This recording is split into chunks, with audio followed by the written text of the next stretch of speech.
அவங்க எல்லாத்தையுமே செக் பண்றாங்க. மெக்கானிக்ஸ செக் பண்றாங்க, பிரேக்ஸ் கரெக்ட்டா இருக்கான்னு செக் பண்றாங்க, ஏதாவது கீர் போடலையான்னு செக் பண்றாங்க, வேற ஏதாவது பிரச்சனை இருக்கான்னு செக் பண்றாங்க. எல்லாத்தையுமே செக் பண்ணி பார்க்குறாங்க. ஆனா ட்ரெயின் நகர மாட்டேங்குது. சரின்னு சொல்லி பாபாவ வந்து பணிவோட வந்து கேட்குறாங்க. நீங்க வந்து ட்ரெயின்ல ஏறிக்கோங்கன்னு சொல்லும்போது, பாபா ஏறிர்றாரு. அவர் ஏறுன அடுத்த நிமிஷமே ட்ரெயின் வந்து நகருது. எந்த பிரச்சனையுமே இல்லாதபடி. பட் இந்த ரிசர்ச் வந்து பயங்கரமா அப்போ பரவலா இருந்தது. அப்போ வந்து இந்த எல்எஸ்டிலாம் பேன் பண்ணல. அப்போ தான் அது வந்து ஒரு புது சப்ஸ்டன்ஸா இருந்ததுனால, சப்ஸ்டன்ஸ் ரிசர்ச்சே அப்போ அமெரிக்கால நெறையா போயிட்டு இருந்தது. அப்புறம் நீம் கரோலி பாபா இன்னும் கேட்குறாரு. ஒரு 2, 3 பீஸ் தராரு. அவர் சாப்பிட்றாரு. அவருக்கு ஒண்ணுமே ஆகல. 4, 5 பீஸ் தராரு. ஒண்ணுமே ஆகல. இத்தன நாளைக்கு இவருக்கு பைத்தியமே புடிச்சிருக்கணுமே! இவர் எப்படி வந்து இப்படி நிலையா இருக்காருன்னு பார்த்து, ரிச்சர்ட் ஆல்பர்ட் வந்து பயங்கரமா பயந்துடுறாரு. தண்ணி குடுத்தனம் போறதோ, இல்லன்னா வந்து பெண் வந்து பையன் வீட்டுக்கு வர்றதோ வந்து நடக்கிறது வந்து ஒரு ஏஜுக்கு அப்புறம் தான் நடக்கும். கல்யாணம் பண்ணிடுவாங்க. ஆனா, அவங்கவங்க வீட்ல வந்து தனியா தான் இருப்பாங்க. அமெரிக்காலேருந்து இங்க இந்தியா வர்றதுக்கு முன்னாடி அவங்க அம்மா வந்து இறந்து போயிடுறாங்க. அந்த இறந்து போன விஷயத்த அவர் யார்கிட்டயுமே சொல்லல. இந்தியால இருக்கிற யார்கிட்டயுமே சொல்லல. இந்தியால இருக்கிற யாருக்கும் தெரியாது. அப்போ இவருக்கு மட்டும் எப்படி இந்த விஷயம் தெரிஞ்சதுன்னு நெனச்சு ரொம்ப திகைச்சு போயிடுறாரு. முக்காவாசி நேரம் வந்து நீம் கரோலி பாபா வந்து அந்த அளவுக்கு நெறைய பேச மாட்டாருன்னு மக்கள் சொல்லுவாங்க. அவர் பேசினா ஏதாவது 2 வார்த்தை பேசினாலும் அவங்களுக்கு தேவையான பதில் வந்து கிடைச்சிறதாவும் நெறைய பேர் வந்து சொல்றது இருக்கு. இந்த புத்தகத்த பார்த்து ஸ்டீவ் ஜாப்ஸ் அது மட்டும் இல்லாம அவரோட ஃப்ரெண்டும் சேர்ந்து இவர பார்க்கறதுக்காக வந்தாங்கன்றது தரவுகள் இருக்கு. வணக்கம். Welcome to hey Tamil channel. நான் உங்கள் அருண் சந்திரசேகரன். இன்னைக்கு ஒரு ஒரு முக்கியமான ஒரு மகான் பத்தி தான் பார்க்க போறோம். அவர் பேர் வந்து நீம் கரோலி பாபா. இவர பத்தி நெறைய கேள்விப்பட்டிருப்பீங்க. ஸ்டீவ் ஜாப்ஸ் இவர தேடி வந்திருக்காருன்றத நீங்க கேள்விப்பட்டிருப்பீங்க. மார்க் ஜக்கர்பர்க் வந்து இவர தேடி வந்திருக்காருன்னு கேள்விப்பட்டிருப்பீங்க.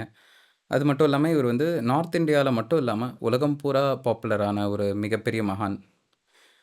1900 இந்த காலகட்டத்தில தான் வந்து நீம் கரோலி பாபா வந்து பொறக்குறாரு. இந்த காலகட்டத்தில உங்களுக்கு தெரியும் பிரிட்டிஷோட எரா. பிரிட்டிஷ் கிட்டேருந்து இன்னும் இந்தியா வந்து சுதந்திரம் வாங்கல. பட் அந்த காலத்திலே ஒரு ரொம்ப பணக்கார ஒரு பிராமின் ஃபேமிலியில வந்து பொறக்குறாரு நீம் கரோலி பாபா. அவருக்கு வந்து லக்ஷ்மி நாராயண் சர்மான்னு பேர் வைக்கிறாங்க. ஆர் லக்ஷ்மண் நாராயண் சர்மான்னு சில பேர் சொல்றாங்க. பட் லக்ஷ்மண்ன்ற பேர் தான் வந்து பொதுவா நெறைய இடத்துல பயன்படுத்தப்படுது. அவருக்கு அந்த காலகட்டத்திலே கொஞ்சம் கொஞ்சமா ஆன்மீக ஈடுபாடு தான் அதிகமா இருக்கு. நல்ல பணக்கார வசதியான குடும்பமா இருக்கிறதுனால, அவருக்கு நெறைய வசதி அவங்க பண்ணி தராங்க. ஆனா, அவருக்கு அந்த வசதிகள் மேல எந்த விதமான ஈடுபாடும் இல்ல. அ நெறைய வந்து அவரு படிப்புலயும் அந்த அளவுக்கு ஈடுபாடு வந்து காட்டல. எப்பவுமே அந்த வயசுலயே வந்து ஆன்மீக ஈடுபாடு அதிகமா இருக்கு. அது மட்டும் இல்லாம, அவரே போய் ஒரு பூஜை செய்றதோ, இல்ல அவரே போய் வந்து ஒரு தியானம் பண்றதோ, இல்ல அவரே போய் வந்து ராமர், கிருஷ்ணர் பேர சொல்றதோ மட்டும் தான் வந்து அவரோட பழக்கமாவே இருக்கு. ஸோ இப்படி நாட்கள் கடக்க கடக்க நீம் கரோலி பாபாவுக்கு வந்து வயசாகுது. சுமார் அவர் வந்து ஒரு 11 வயசு வரும்போது, இந்த காலகட்டத்தில அவருக்கு வந்து கல்யாணம் பண்ணி வைக்கணும்னு வந்து அவரோட ஃபேமிலியில வந்து முடிவு பண்றாங்க. இந்த மாரி காலகட்டங்கள்ல பார்த்தீங்கன்னா வந்து, சைல்ட் மேரேஜ் வந்து நார்மல் தான் இந்தியால. ஆ அது மட்டும் இல்லாம பிரிட்டிஷ்க்கு அடியில இருந்ததுனால, அப்பவே கல்யாணம் பண்ணி வைக்கிறது அவருக்கு சிறப்பானது, பாதுகாப்பானதுன்னு முடிவு பண்றாங்க. அ நீம் கரோலி பாபாவுக்கு ஆரம்பத்தில இதில ஈடுபாடு இல்ல. ஈடுபாடு இல்லனாலும், ஃபேமிலி ரிக்வெஸ்ட் பண்றதுக்காக எந்த விதமான சலிப்பும் இல்லாம, அ எந்த விதமான எதிர்ப்பும் இல்லாம, தான் கல்யாணம் பண்ணிக்கிறேன்னு சொல்றாரு. கல்யாணம் பண்ணிக்கிறாரு. ஆனா, இந்த மாரி காலகட்டங்கள்ல பார்த்தீங்கன்னா வந்து, அ கல்யாணம் பண்ண உடனேவே பெண் வந்து பையனோட வீட்டுக்கு வந்துர மாட்டாங்க. தனி குடித்தனம் போறதோ, இல்லன்னா வந்து பெண் வந்து பையன் வீட்டுக்கு வர்றதோ வந்து நடக்கிறது வந்து ஒரு ஏஜுக்கு அப்புறம் தான் நடக்கும். கல்யாணம் பண்ணிடுவாங்க. ஆனா, அவங்கவங்க வீட்ல வந்து தனியா தான் இருப்பாங்க. இதுதான் வந்து பொத்தும் பொதுவா நடந்துட்டுருக்கிற ஒரு ட்ரெடிஷனா இருக்கும். ஸோ, அதே மாதிரி நிம் கரோலி பாபா கல்யாணம் பண்ணிக்கிறாரு. அவரு அவரோட வீட்லயே இருக்காரு. ஆனா, கொஞ்சம் காலகட்டங்கள் போம்போது 1920கள்ல இந்த நேரங்கள்ல என்ன பண்ணிடுறாரு, திடீர்னு வீட்ட விட்டு வெளில ஓடிர்றாரு. வீட்ட விட்டு வெளில ஓடுன உடனவே அவங்களோட ஃபேமிலி வந்து அவர தேடி போறாங்க. அ எஸ்பெஷலி அவங்க அப்பா வந்து எங்க பார்த்தாலுமே தேடுறாரு. அப்போ தேடும்போது குஜராத் பக்கம் அவர் ட்ராவல் பண்ணிட்டுருக்கும்போது அவர கண்டுபிடிச்சாரு அப்படின்னு தரவுகள் சொல்லுது. கண்டுபிடிச்சக்கப்புறம் அவங்க அப்பா வந்து, "அ நீ கண்டிப்பா வந்து வீட்டுக்கு வரணும். இந்த வாழ்க்கைய வாழணும்னு" வந்து ரொம்ப ரிக்வெஸ்ட் பண்றாரு. அ ரிக்வெஸ்ட் பண்ணும்போது நீம் கரோலி பாபா எந்த விதமான எதிர்ப்பும் சொல்லல. திருப்பியும் வராரு. சொல்லப்போனா கிரகஸ்தனோட வாழ்க்கை. அதாவது பொத்தம் பொதுவா நம்மளோட ஃபேமிலி மேன் லைஃப் வந்து வாழறாரு. அ அவர் மனைவிய பார்த்துக்கிறாரு. அவரோட எல்லா விதமான கடமைகளும் செய்றாரு. அ இது மட்டும் இல்லாம, ஓ 2 பசங்க, 1 பொண்ணு கூட அவர் வந்து பெத்துக்கிறாரு. இது கொஞ்ச நாள் போகுது. ஆனா, அவரோட ஆன்மீக ஈடுபாடு சுத்தமா குறையல. அவர் யார் கூடயாவது வெளில போகணும், ஏதாவது பண்ணணும்னா, சாதுக்களும், இல்ல மிக எளிமையான மக்களோ கூட தான் வாழறாரு. இல்லன்னா முக்காவாசி நேரம் தனியா இருக்காரு. எப்பவுமே வந்து ராமருடைய பெயர் சொல்றதோ, இல்ல ஹனுமர வேண்டிக்கிறதோ மட்டும் தான் வந்து அவரோட பழக்கமா இருக்கு. நாட்கள் போக போக அவரோட டியூட்டீஸ் எல்லாம் ப்ராப்பரா பண்ணிடுறாரு. ஆனா, ஒரு காலகட்டத்து மேல அவரால அந்த வாழ்க்கையில இருக்க முடியல. மீண்டும் ஒரு முறை வீட்ட விட்டு வெளில போறாரு. இந்த தடவ வெளில போனதுக்கப்புறம் அவரு திரும்பி வரவே இல்ல. இதுக்கப்புறம் அவரு என்ன ஆறாருன்னா, எங்க பார்த்தாலும் ட்ராவல் பண்ண ஆரம்பிச்சுடுறாரு. அதுதான் அவரோட பழக்கமாவே இருக்கு. ஒரே ஒரு இடத்துலேருந்து ஒரே ஒரு அ ஒரு ஆசிரமத்த கட்டி, அங்க இருக்கிற ஒரு குருவா இல்லாம, அவரு எங்க பார்த்தாலும் அ எங்க இடம் கிடைக்குதோ அங்க போய் தங்கறது. எங்க சாப்பாடு கிடைக்குதோ அத சாப்பிடுறது. அ வெறும் ஒரே ஒரு துண்டு தான் வச்சிருப்பாரு. அ அது தவிர நெறையா அ வந்து பெரிய பொருட்கள் எதுவுமே எடுத்துட்டு போறது கிடையாது. அப்படின்ற ஒரு ரொம்ப எளிமையான வாழ்க்கை தான் வாழ்ந்துட்டு இருந்தாரு. அப்புறம் ஒரு காலகட்டம் வருது. கொஞ்சம் கொஞ்சமா மக்களுக்கு வந்து அவர் மேல ஒரு மிகப்பெரிய ஈர்ப்பு வர ஆரம்பிக்குது. அவரோட அதிசயங்கள்லாம் நெறைய வந்து பார்க்குறாங்க. அதில ஒரு மிக முக்கியமான ஈவென்ட் என்னன்னு பார்த்தீங்கன்னா வந்து, ஒரு ரயில்வே ஸ்டேஷன்ல நடக்கிற ஒரு ஈவென்ட் தான். அவரு ஒரு ட்ரெயின் ஏர்றாரு. அந்த காலகட்டத்தில அவருக்கு தெர்ல ட்ரெயின் டிக்கெட் எடுத்து தான் போணுன்னு. அதுவும் இந்தியா மக்கள பார்த்தா வந்து பிரிட்டிஷ் வந்து பயங்கர ஸ்ட்ரிக்ட்டா இருப்பாங்க. உங்களுக்கே தெரியும். அவங்களுக்கு தாங்க முடியாத ஒரு வன்மம் இருக்கும். இந்திய மக்கள பார்த்தாலே. ஸோ, அப்படி நீம் கரோலி பாபாவ பார்க்கும்போது ஒரு டிக்கெட் கலெக்டர் டிக்கெட் கேட்குறாரு.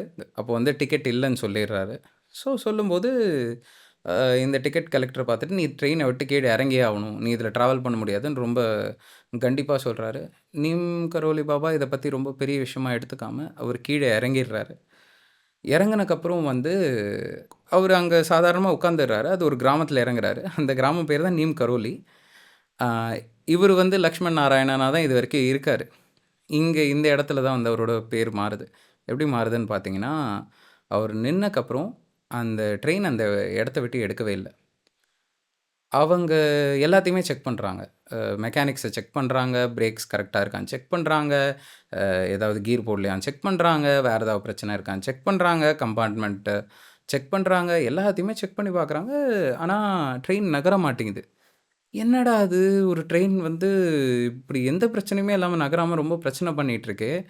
ஆம், இது எப்படி சாத்தியம்னு யோசிக்கும்போது, அப்போ அந்த மக்கள் வந்து சொல்றாங்க, "நீங்க சாதாரண ஒரு சாதுவ வந்து இறக்கி விடல. இவர் ரொம்ப பவர்ஃபுல். இவர ஏத்தி பாருங்க. கண்டிப்பா ட்ரெயின் நகரும்னு" சொல்றாங்க. அ உடனடியா பிரிட்டிஷ் மக்கள் வந்து இத நம்பல.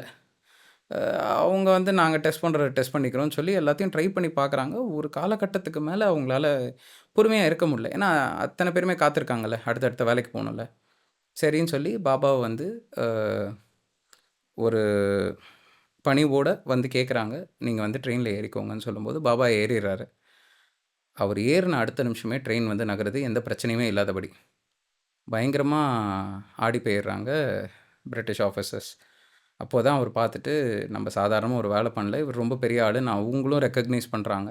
அதே இடத்துல தான் வந்து மத்த மக்களும் வந்து புரிஞ்சுக்கிறாங்க. இவர் மிகப்பெரிய பாபான்னு சொல்லி, இந்த இடத்துலேருந்து அவரோட பேர் வந்து எங்க பார்த்தாலும் பரவ ஆரம்பிச்சுருது. இப்போ வந்து அந்த கிராமத்தோட பேரு தான் வந்து நீம் கரோலி. இல்லன்னா நீப் கரோரி அப்படின்னும் சொல்லுவாங்க. ஸோ, இவருக்கு வந்து நீம் கரோலி பாபான்னு அங்கருந்து தான் பேர் வருது. அ இல்லன்னா நீப் கரோரி பாபான்னு கூப்பிடுவாங்க. ஸோ, மக்கள் அந்த இடத்துல நடந்த இந்த அதிசயத்த பார்த்து, அவரோட பேர் வந்து எங்க பார்த்தாலும் பரவ ஆரம்பிக்குது. எல்லாருமே ஒருத்தருக்கு ஒருத்தர் பேசிக்கிட்டே இருக்காங்க. எல்லாரும் இவர தேடி வர ஆரம்பிச்சுடுறாங்க. இவரு ஒரே இடத்துல இருக்காதனால, இவரு முக்காவாசி வந்து இந்த உத்தரகாண்ட், உத்தரப்பிரதேஷ், வாரணாசி, அயோத்தியா, ஆம் பிருந்தாவன் இந்த மாரி இடங்கள்ல தான் சுத்திக்கிட்டே இருக்காரு. மக்கள் தேடி தேடி வராங்க இவர. தேடி வரும்போது, இவர் மூலமா மக்களுக்கு வந்து நெறைய அதிசயங்கள் நடக்குது. சாதாரணமாலாம் நடக்கல. அது மட்டும் இல்லாம ஒவ்வொரு இடத்துக்கு ஏத்த மாரி ஒவ்வொரு பேர் அவருக்கு வச்சிருந்தாங்க. ஆரம்ப காலகட்டத்தில அவர் பேர் லக்ஷ்மண் தாஸா இருந்தது.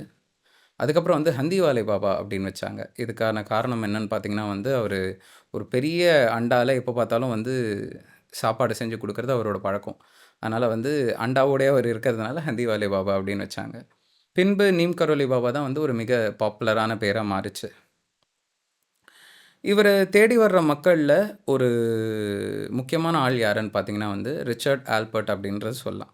இவர் யாருன்னு பார்த்தீங்கன்னா, 1960கள்ல வந்து ஹார்வர்ட்ல வந்து ஒரு முக்கியமான ரிசர்ச் பண்றாரு. எத பத்தின்னு பார்த்தீங்கன்னா வந்து எல்எஸ்டிய பத்தி ரிசர்ச் பண்றாரு. ஆ இந்த ரிசர்ச் வந்து அமெரிக்கால அந்த காலகட்டத்தில நடந்த ஒரு முக்கியமான ரிசர்ச். இது வந்து யானை மேலலாம் கூட பண்ணியிருக்காங்கன்ற சொல்றாங்க. பட் தேவைப்பட்டா இத பத்தி வந்து நம்ம தனியா ஒரு பாட்காஸ்ட் போடுவோம். பட் இந்த ரிசர்ச் வந்து பயங்கரமா அப்போ பரவலா இருந்தது. அப்போ வந்து இந்த எல்எஸ்டிலாம் பேன் பண்ணல. அப்போ தான் அது வந்து ஒரு புது சப்ஸ்டன்ஸா இருந்ததுனால, சப்ஸ்டன்ஸ் ரிசர்ச்சே அப்போ அமெரிக்கால நெறையா போயிட்டு இருந்தது. அப்போ இந்த காலகட்டத்தில இவர் ரிசர்ச் பண்ணிக்கிட்டு இருக்காரு. ஆனா, ஒரு காலகட்டத்தில இது வந்து ஃபெயில் ஆயிடுது. அ அமெரிக்கன் கவர்ன்மெண்ட் வந்து இதெல்லாம் பேன் பண்ணுன்னு சொல்லிர்றாங்க. அந்த காலகட்டத்தில இவர் வந்து இவருக்கு வந்து வேலைய வந்து தூக்கிர்றாங்க ஹார்வர்டு. ஹார்வர்ட் இவர் ஒரு ப்ரொஃபஸரும் எடுத்துக்கல. இவர் வந்து ஒரு சைக்காலஜி ப்ரொஃபஸரா தான் இருக்காரு. ஆனா, அப்படி இருந்து இந்த ரிசர்ச்லாம் பண்ணிட்டு இருக்கிறதுனால, இதுலேருந்து அவர வந்து வெளியேற்றம் பண்ணிர்றாங்க. ஸோ, பண்ணக்கப்புறம் வந்து அவருக்கு வாழ்க்கையில பயங்கர வந்து ஒரு வெறுமை இருக்கு. ஒரு எம்ப்டினஸ் இருக்கு. அவருக்கு காசு இருக்கு, பணம் இருக்கு. நடுவுல பயங்கர சக்சஸ்ஃபுல்லாலாம் இருந்தாரு. ஆனா, இருந்தாலுமே வந்து வாழ்க்கையில ஏதோ ஒரு மிஸ் ஆற மாதிரி ஒரு ஃபீலிங் வந்து அவருக்கு இருந்தது. இதோட பதில்கள் தேடுறதுக்காக இந்தியா வராரு. அப்போ நெறைய குருக்கள், நெறைய பாபாக்கள் இவங்கலாம் தேடி பார்க்குறாரு. அவருக்கு பதில் ஏதாவது கிடைக்குமான்னு. இது மட்டும் இல்லாம இந்த எல்எஸ்டிய கொஞ்சம் ப்ராபகேண்டா பண்றாரு. ஆ நிர்வாணத்துக்கு எடுத்துட்டு போயிருவேன். இல்லன்னா வந்து வேற ஸ்டேட்ஸ் ஆஃப் கான்ஷியஸ்னஸ்க்கு எடுத்துட்டு போவேன். அதாவது மனச வேற நிலைக்கு எடுத்துட்டு போவேன். இந்த ஒரு மருந்த வச்சு அப்படின்னு சொல்லிலாம் வந்து இந்த ஒரு மருந்த வச்சு அப்படின்லாம் சொல்லி வந்து நெறையா வந்து அவர் வந்து அ அட்வர்டைஸ் பண்றாரு வெளில. ஸோ வெளில அட்வர்டைஸ் பண்றத பார்த்துட்டு அ நெறைய மக்கள் இதையும் கொஞ்சம் பயன்படுத்த ஆரம்பிக்கிறாங்க. அ அவருக்கு சில மக்கள் வராங்க. அப்போ வந்து ஒரு காலகட்டத்தில நீம் கரோலி பாபாவ வந்து இவர் வந்து மீட் பண்றாரு.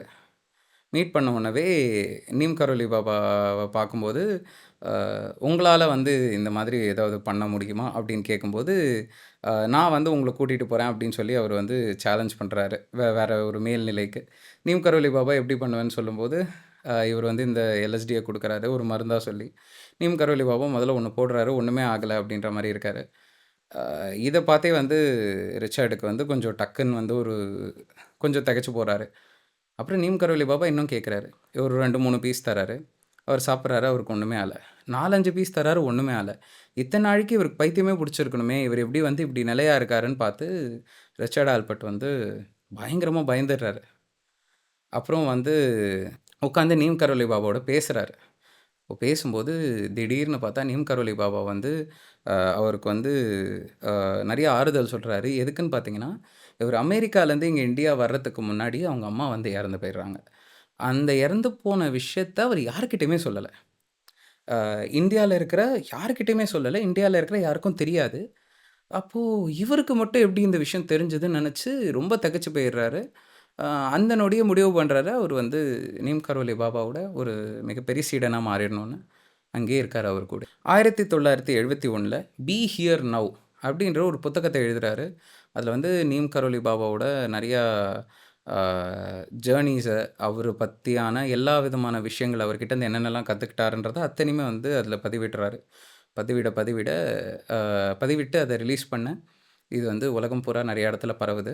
ஸோ இது பரவி இந்த புத்தகத்த பார்த்து ஸ்டீவ் ஜாப்ஸ், அது மட்டும் இல்லாம அவரோட ஃப்ரெண்டும் சேர்ந்து இவர பார்க்கறதுக்காக வந்தாங்கன்றது தரவுகள் இருக்கு. நீம் கரோலி பாபாவ. பட் அவரால பார்க்க முடியல. அ அதுக்கு காரணம் வந்து, அதுக்கு முன்னாடியே வந்து அவர் வந்து மகா சமாதி அடைஞ்சிடுறாரு. ஆனா ஸ்டீவ் ஜாப்ஸ் வந்து அ அ கைன்சி தாம் அப்படின்ற இடத்துக்கு வந்து உத்தரகாண்ட்ல இருக்கிற இந்த இடத்துக்கு வந்து நீம் கரோலி பாபாவோட அவரோட தாம், அதாவது இது டெம்பிள்னு சொல்லலாம், இல்ல ஆஷ்ரம்னு சொல்லலாம். இந்த ஆஷ்ரம வந்து பார்த்தக்கப்புறம் தான் வந்து அவரோட வாழ்க்கையில மிகப்பெரிய மாற்றம் வந்ததுன்றது நெறைய பேர் சொல்றாங்க. ஆப்பிள் வந்து ரொம்ப சக்சஸ்ஃபுல் ஆச்சுன்னு சொல்றாங்க. இதுக்கு அடுத்த விஷயம் என்னன்னா, இந்த தாம மீட் பண்ண சொல்லி, நீம் கரோலி பாபாவோட இந்த ஆஷ்ரமத்த போய் பார்க்க சொல்லி, மார்க் ஜக்கர்பர்க்கு ஸ்டீவ் ஜாப்ஸே சொல்றாரு. மார்க் ஜக்கர்பர்க்கும் வந்து பார்க்குறாரு. இந்த நேரங்கள்ல Facebook ஆரம்பிச்சக்கப்புறம், இது க்ரோ ஆகாம நெறையா விஷயங்கள், குழப்பங்கள் வந்து மார்க் ஜக்கர்பர்க் இருக்கிற நிலைமையில ஃபர்ஸ்ட்டு வந்து இந்த இடத்த பார்க்குறாரு. இதுக்கப்புறம் தான் வந்து பல தெளிவுகள், பலவிதமான வெற்றிகள் வந்து மார்க் ஜக்கர்பர்க் வந்தது அப்படின்னு தரவுகளும் சொல்லுது. இந்த விஷயங்கள்லாம் வந்து நீம் கரோலி பாபா மகா சமாதி அடைஞ்சக்கப்புறம் நடந்தாலும், நெறைய விஷயங்கள் வந்து அதுக்கு முன்னாடியே வந்து நடக்க ஆரம்பிக்குது. ரிச்சர்ட் ஆல்பர்ட்டுக்கு வர்ற இன்னொரு பெயர் வந்து ராமதாஸ் அப்படின்னு சொல்லிட்டு ஒரு பேர் வந்து நீம் கரோலி பாபா வைக்கிறாரு. ஒரு ராமனுடைய ஒரு தீவிர பக்தன் அப்படின்ற மாரி ஒரு பேர் வந்து அவர் வைக்கிறாரு. ஆ பின்பு ரிச்சர்ட் ஆல்பர்ட் வந்து ராம்தாஸ்ன்ற பேர்ல தான் வந்து நீம் கரோலி பாபாவோட ஒரு டிவோட்டியாவே ட்ராவல் பண்றாரு. இந்த காலகட்டங்கள்ல கொஞ்சம் கொஞ்சமா வந்து நீம் கரோலி பாபாவுக்கு அ மிகப்பெரிய பேர் அ வருது. எங்க பார்த்தாலும் எல்லாருமே அவர தேடி வராங்க. ஏன்னா, அவர சுத்தி நடக்கிற அதிசயங்கள் வந்து சாதாரணமா நடக்கல. ஏகப்பட்ட அதிசயங்கள் நடக்குது. சொல்ல போணும்னா வர்றவங்களோட புதுசா வர்றவங்களோட பேர வந்து அவங்க சொல்றதுக்கு முன்னாடியே சொல்றதும், அது மட்டும் இல்லாம அவங்க ஏற்கனவே ஏதோ கேள்விகள் அவர் மனசுல வச்சிருந்தா, உடனடியா அதுக்கு பதில் சொல்றதும். இது மட்டும் இல்லாம யார் வந்து பார்க்குறாங்களோ, அவங்க சார்ந்தவங்களுக்கு வந்து ஏதோ ஒரு விஷயம் அவங்க வாழ்க்கையில நடக்கப்போது. ஆ இல்ல அவங்களோட ரிலேட்டிவ்ஸ்க்கு ஏதோ நடக்கப்போது, அவங்களோட ஃப்ரெண்ட்ஸ்க்கு ஏதோ நடக்கப்போதுன்னா, அத முன்னாடியே சொல்றது. ஏற்கனவே நடந்தத சொல்றது. இது மட்டும் இல்லாம பல டிவோட்டீஸோட கனவுகள்லாம் வந்து அவங்களுக்கு வழிகாட்டுறது. இந்த மாதிரி நெறைய விஷயங்கள் வந்து நீம் கரோலி பாபாக்கு வந்து நடந்துகிட்டே இருக்கும். முக்காவாசி நேரம் வந்து நீம் கரோலி பாபா வந்து அந்த அளவுக்கு நெறைய பேச மாட்டாருன்னு மக்கள் சொல்லுவாங்க. அவரு பேசினா ஏதாவது 2 வார்த்தை பேசினாலும் அவங்களுக்கு தேவையான பதில் வந்து கிடைச்சிறதாவும் நெறைய பேர் வந்து சொல்றது இருக்கு. இது மட்டும் இல்லாம எல்லாரோட வாழ்க்கையுமே மாத்துன ஒரு பாபாவா அவரு இருக்காரு. ஒரு எடுத்துக்காட்டு வந்து டாக்டர் லாரி பிரில்லியன்ட்ன்னு ஒருத்தரு. அவரும் நீம் கரோலி பாபா விசிட் பண்ணிட்டு போனக்கப்புறம் வந்து ஸ்மால் பாக்ஸ வந்து எராடிகேட் பண்றதுக்கு வொர்க் பண்ண ஒன் ஆஃப் த ஒரு மிகப்பெரிய அ மெடிக்கல் இண்டஸ்ட்ரியில முக்கியமான ஒரு பெர்சனா மாறிர்றாரு. எராடிகேட்டே பண்றாரு ஆக்சுவலா. அந்த டீம்ல ஒருத்தரா இருக்காரு. அது மட்டும் இல்லாம கிருஷ்ணதாஸ்ன்னு ஒருத்தர் வந்து வராரு. அவரும் வந்து ஃபாரினர் தான். அவர் வந்துட்டு நீம் கரோலி பாபா கூட இருந்த கொஞ்ச நாள் கழிச்சு, அவர் வந்து கீர்த்தனைகள், பஜனை இந்த மாரி தான் பண்றாரு. ஒரு மியூசிஷியனா மாறுறாரு. இன்னைக்கு வந்து அவரோட ஒரு பாட்டுக்கு வந்து சுமார் 40,000,000 வியூஸ் இருக்கு YouTubeல. அ ஓம் நம சிவாயன்னு சொல்லிட்டு ஒரு அ வொர்க். இந்த மாதிரி நெறைய வொர்க்ஸ் வந்து பண்றாரு. எங்க பார்த்தாலும் ட்ராவல் பண்றாரு. இப்படி பல பேரோட வாழ்க்கையில மாற்றங்கள் நடந்துக்கிட்டே இருக்கு. நீம் கரோலி பாபாவ சந்திச்சக்கப்புறம். அ நாட்கள் போகுது. அவரு சார்ந்து வர்ற மக்கள் வந்து நெறைய பேர் வர ஆரம்பிச்சுட்டாங்க. சரி எல்லா டிவோட்டீஸையும் நம்ம வந்து அலைய விடக்கூடாது அப்படின்னு சொல்லிட்டு, அவர் வந்து காயின்சி தாம் அப்படின்னு சொல்லிட்டு ஒரு ஆசிரமத்த ஆரம்பிக்கிறாரு உத்தரகாண்ட்ல. அத்தன பேருமே வந்து சந்திக்கிறதுக்காக. ஸோ நெறைய பேர் வந்து முக்காவாசி நேரம் அங்க தான் சந்திச்சாங்க. ஆ சொல்ல போணும்னா, ஆனா அங்க மட்டும் அவருக்கு ஆசிரமம் இல்ல. விருந்தாவன்ல ஒரு ஆசிரமம் இருக்கு. ஆ உத்தர் பிரதேஷ்ல ஒரு ஆசிரமம் இருக்கு. இத தவிர வந்து இங்க சென்னையில கூட ஒரு முறை வந்து வீராபுரம் அப்படின்ற ஒரு இடத்துக்கு வந்துட்டு, இது வந்து ரொம்ப ஒரு முக்கியமான இடம். அது மட்டும் இல்லாம இந்த இடம் வந்து ஒரு அருளப்பட்ட இடம் அப்படின்றது சொல்லிட்டு அவர் போறாரு. அந்த இடத்துல பின்பு வந்து அவரோட ஆசிரமம் வந்து அங்கேயும் இருக்கு. ஸோ சென்னையில இருக்கிறவங்க யாராவது போய் இவரோட ஆசிரமத்த பார்க்கணும்னு எதிர்பார்க்குறீங்கன்னா, சென்னையிலேருந்து 31 கிலோமீட்டர் தான் நெனைக்கிறேன் இந்த வீராபுரம்ன்ற இடம். அங்க போய் நீங்க தாராளமா வந்து நீம் கரோலி பாபா வந்து பார்க்கலாம். ஸோ இதுக்கப்புறம் வரும் காலகட்டங்கள்ல என்ன ஆகுதுன்னு பார்த்தீங்கன்னா வந்து, நீம் கரோலி பாபா வந்து மக்களுக்கு சேவை செஞ்சுட்டே இருக்காரு. அந்த சேவைகள்ல மக்கள் இன்னும் நெறைய அதிசயத்த பார்த்துட்டு தான் இருக்காங்க. அவரு வந்து இன்கேஸ் வந்து எல்லாருக்குமே சாப்பாடு போட சொல்லுவாரு. அப்படி அவங்க வந்து சாப்பாடு பத்தல அப்படின்னு சொன்னா, "நீங்க போடுங்க" அப்படின்னு சொல்லுவாரு. அப்போ அந்த சாப்பாடு வந்து பத்தாம இருக்காதாம். அந்த சாப்பாடு வந்து அவரு போட, போட எப்படியோ அவங்க எத்தன பேர் வந்தாலும் அத்தன பேருக்குமே அந்த சாப்பாடு பத்தும். ஆனா அந்த குவான்டிட்டி பார்த்தா பத்தாதுன்ற மாரி அவங்க சேவை செய்றவங்களுக்கு தோணும். ஆனா அது எப்படின்னு தெரியல. எல்லாரோட வயிறும் நெறஞ்சிரும் அப்படின்றது வந்து சொல்லுவாங்க. ஆ இது மட்டும் இல்லாம நீம் கரோலி பாபாவ வந்து மக்களுக்கு ஏன் ரொம்ப புடிச்சதுன்னா, ரொம்ப ரொம்ப எளிமையா இருந்தாரு.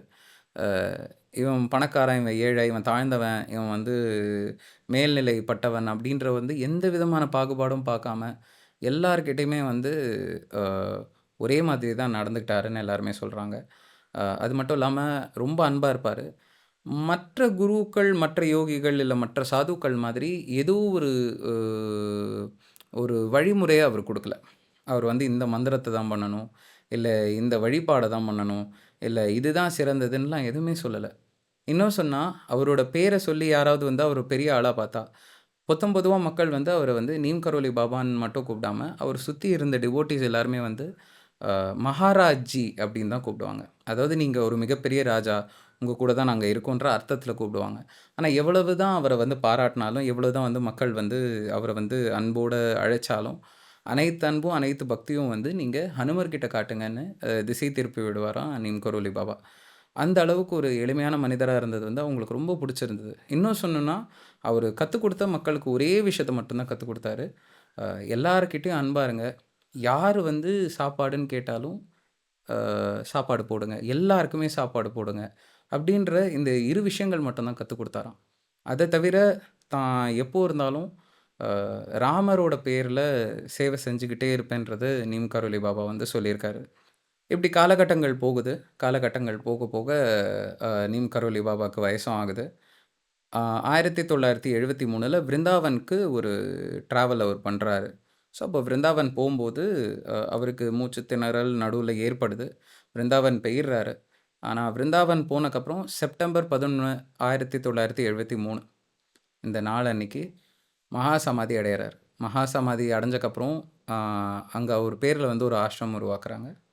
பின்பு அவர சார்ந்த மக்கள் எல்லாருமே வராங்க. அதுக்கப்புறம் வந்து மிராக்கிள்ஸ் இன்னும் அதிகமா வருதுன்றது மக்கள் சொல்லியிருக்காங்க.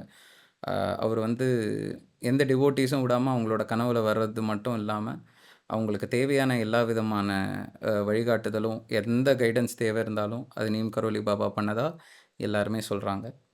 ஆனா, அதிசயங்கள மட்டும் பார்க்காம, அவரோட எளிமையான வாழ்க்கையும், அ எளிமையான தத்துவங்களும், அன்பு நிறைந்த தத்துவங்களும் நம்ம பார்த்து அதுலேருந்து கத்துப்போன்றத நெனைக்கிறேன்.